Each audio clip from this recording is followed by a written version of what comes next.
You are suffocating in a room full of air.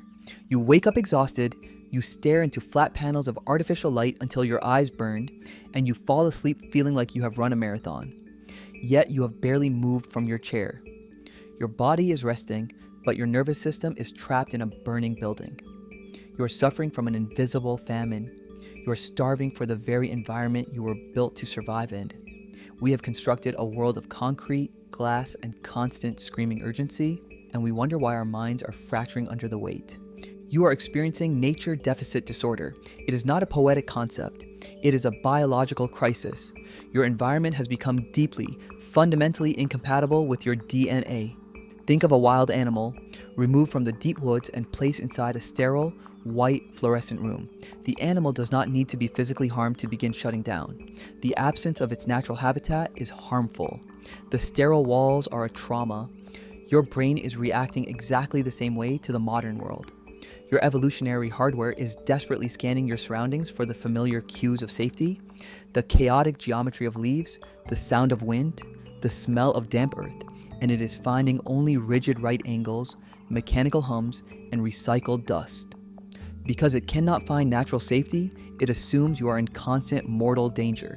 Cortisol floods your veins, the alarm bells never stop ringing. This biological mismatch bleeds into every corner of your daily life, poisoning you slowly from the inside out. Look at how you work. You sit at a desk, staring at a glowing rectangle, responding to manufactured emergencies. An email arrives with a red exclamation point. A Slack notification pings. This is the phenomenon of artificial urgency. Your body experiences this as a physical assault. It feels like you are spinning dozens of delicate glass plates on top of a crumbling stone pillar. You're terrified to look away, terrified to drop one because the noise never stops. Biologically, your amygdala, the ancient, primitive fear center of your brain, cannot tell the difference between the ping of a late-night email from your boss and the snap of a twig from a stalking predator. It triggers a fight or flight response. Adrenaline dumps into your bloodstream, but there is no predator to fight and nowhere to run. So you just sit there, trembling with unspent survival energy, absorbing the poison until your cognitive load maxes out and you completely shut down. Then, you carry that poisoned nervous system home to the people you love. Notice how irritable you have become. Notice how the smallest question from a partner or a child feels like an agonizing demand. You are experiencing profound emotional blunting. It feels like trying to drink water from a cracked glass. No matter how much is poured into you, nothing stays. You feel hollowed out, brittle, and dry. This is not because you are a bad person. It is because your brain is experiencing severe dopamine depletion and prefrontal cortex exhaustion. You have spent all day using your executive function to filter out the relentless, unnatural noise of the city, the traffic, the screens. By the time you are asked to engage in human connection, the battery is dead. You cannot process subtle emotional cues. You snap, you withdraw, you stare at your phone because scrolling requires zero emotional bandwidth. And finally, you are left alone with your own internal monologue. The lights go out. You lie in bed. The ceiling stares back at you, and the doom loop begins. You replay every mistake, every awkward conversation, every terrifying future scenario. You are trapped in the cycle of rumination. It feels like being a rat in a concrete maze with no exit, running until your paws bleed, desperate for a way out but only finding dead ends. Psychologically, your brain's default mode network has gone into hyper overdrive. Without the soothing, passive inputs of the natural world to anchor it, your mind turns inward and begins to devour itself. It treats your own thoughts as a threat. You are alienated from the earth, and so you become alienated from yourself.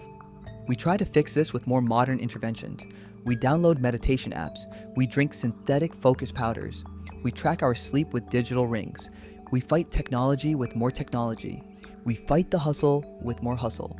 But you cannot optimize your way out of an evolutionary famine. In the 1980s, the Japanese government faced a horrifying epidemic. The tech boom had created a culture of relentless, grinding productivity. The cities were loud, bright, and suffocating. People were experiencing unprecedented levels of autoimmune diseases, severe depression, and a terrifying new phenomenon called karoshi, sudden death by overwork. The government did not prescribe more medication. They did not invent a new productivity app. They told their citizens to go into the woods.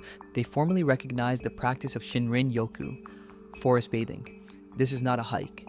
This is not an exercise routine. You do not bring a heart rate monitor. You do not track your steps. You do not have a destination. Forest bathing is the simple, radical act of just existing within the atmosphere of the forest. It is a total surrender to the ancient world. Imagine stepping off the pavement and onto the soft, yielding earth. You are entirely enveloped by the forest. The ground is thick with centuries of fallen leaves, damp and quiet. Giant, ancient pines tower above you, their bark deeply textured and scarred by time.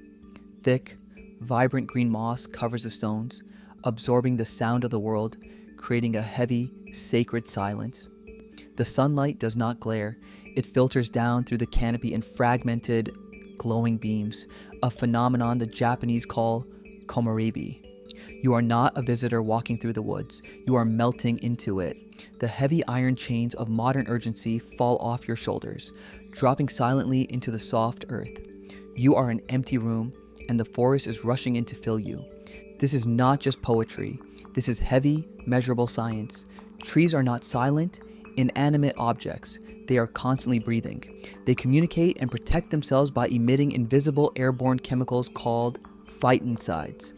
These are potent, antimicrobial wood essential oils. When you walk among the trees and breathe in the damp, rich air, you are inhaling these chemicals. And the biological response is immediate and profound. Your nervous system recognizes the chemical signature of the deep woods. The phytoncides cross into your bloodstream and command your body to stand down.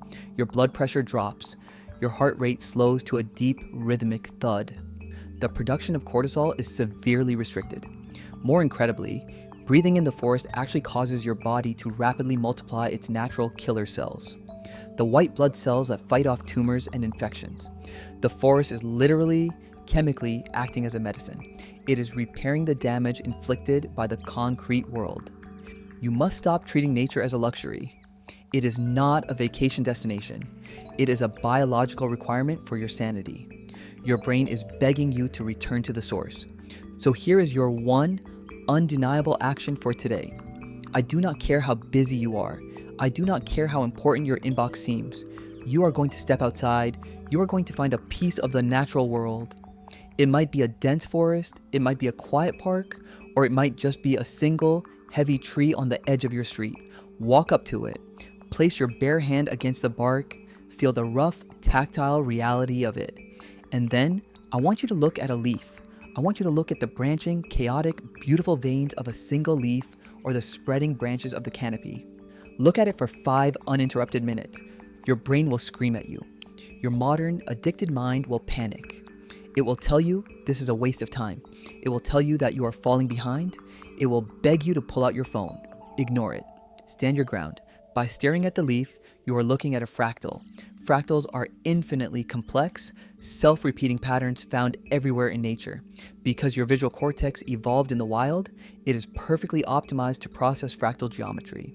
Looking at a screen requires massive, draining cognitive effort, but looking at a natural fractal requires zero effort. It acts as a profound, instantaneous massage for your visual cortex. It floods your brain with alpha waves. It literally forces your nervous system to rest. 5 minutes of looking at a tree will do more for your burnout than a week of agonizing over productivity spreadsheets. We are small, fragile creatures, pretending to be machines, but we are not machines. We belong to the dirt, the wood, and the wind.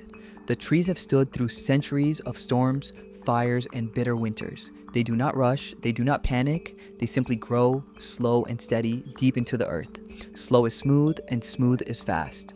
Return to the woods. Let the silence rebuild you. Stay unrushed.